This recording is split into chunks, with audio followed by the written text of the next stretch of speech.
YCP నాయకుల ఆగడాలు మితిమీరిపోతున్నాయన్న వాదన వినిపిస్తోంది. నిరసన కార్యక్రమాల పేరుతో కూటమి పార్టీల శ్రేణులను రెచ్చగొట్టడం, శాంతి భద్రతల సమస్య సృష్టించడమే వైసీపీ నైజంగా మారిందన్న విమర్శలు వ్యక్తమవుతున్నాయి.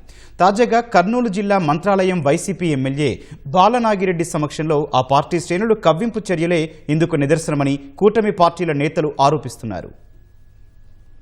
కర్నూలు జిల్లా మంత్రాలయం నియోజకవర్గ వైసీపీ ఎమ్మెల్యే బాలనాగిరెడ్డి అనుచరులు, కార్యకర్తలు రెచ్చిపోయారు. శుక్రవారం కోసిగి మండల కేంద్రంలో వైసీపీ నిరసన కార్యక్రమం చేపట్టింది. మంత్రాలయం నుంచి ఎమ్మెల్యే బాలనాగిరెడ్డి వాహనంలో బయలుదేరగా అనుచరులు ద్విచక్ర వాహనాల్లో ర్యాలీగా వెళ్లారు.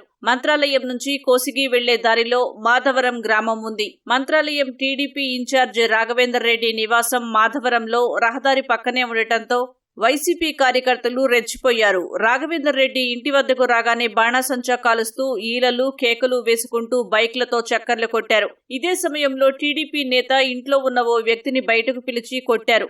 ఆ సమయంలో ఇంట్లో రాఘవేందర్ రెడ్డి లేరు. దీంతో అల్లరి చేసిన వైసీపీ కార్యకర్తలు ఆపై అక్కడి నుంచి నేరుగా కోసిగి వెళ్లిపోయారు. వారు అల్లరి చేస్తున్న సమయంలో ఎమ్మెల్యే బాలనాగిరెడ్డి వాహనంలోనే ఉన్నారు. ఆ సమయానికి రాఘవేందర్ రెడ్డి తిరుపతిలో జరిగిన బహిరంగ సభలో ఉన్నారు. విషయం తెలుసుకున్న ఆయన హుటాహుటిన మాధవరం చేరుకున్నారు. ఆయన వచ్చే సమయానికి కోసిగిలో వైసీపీ శ్రేణులు నిరసన కార్యక్రమం పూర్తి చేసుకుని తిరిగి మాధవరం మీదుగానే వెళ్తున్నారు. ఇదే సమయంలో ఎదురుపడిన టీడీపీ, వైసీపీ శ్రేణులు ఘర్షణ పడ్డారు.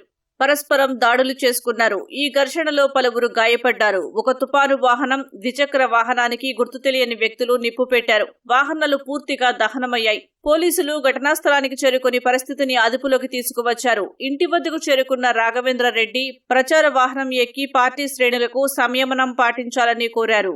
బాలనాగిరెడ్డి తన ఇంటి వద్ద రెచ్చగొట్టే విధంగా వ్యవహరించాలని తెలిపారు.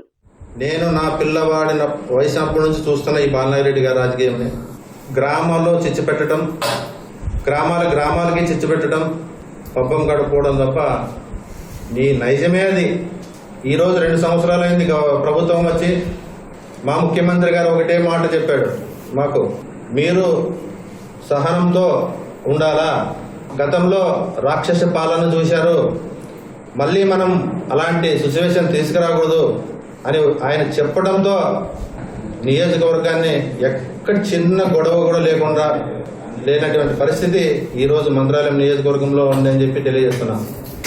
అలాంటి పరిస్థితుల్లో నీవు కార్యకర్తలకి రెచ్చగొట్టి, మళ్ళీ ఇప్పుడు కూడా చెప్తున్నా, వాడేదో రెచ్చిపోయాడని చెప్పి మనం రెచ్చిపోతే అది కరెక్ట్ కాదు. ప్రజలందరూ కూడా సహనంతో ఉండి మన పాలనని కంటిన్యూ చేస్తూ 2029లో మన తెలుగుదేశం జెండా ఎగరవేయడమే మన లక్ష్యం అని చెప్పి తెలియజేస్తున్నారు. మాధవరం వద్ద 2 వర్గాలు ఘర్షణ పడడంతో పోలీసులు పటిష్ట బందోబస్తు ఏర్పాటు చేశారు. ఈ ఘటనకు సంబంధించి ఇరు వర్గాలపై పోలీసులు కేసు నమోదు చేశారు. వైసీపీ శ్రేణులు కవ్వింపు చర్యలకు పాల్పడటం కారణంగానే ఉద్రిక్త పరిస్థితులు తలెత్తాయని పోలీసులు భావిస్తున్నారు. రాఘవేందర్ రెడ్డి ఇంటి వద్ద వైసీపీ చేసిన దాడి, అల్లరి సీసీటీవీ దృశ్యాలను పోలీసులు పరిశీలిస్తున్నారు. ఈ ఘటనపై టీడీపీ అధిష్టానం దృష్టి సారించింది.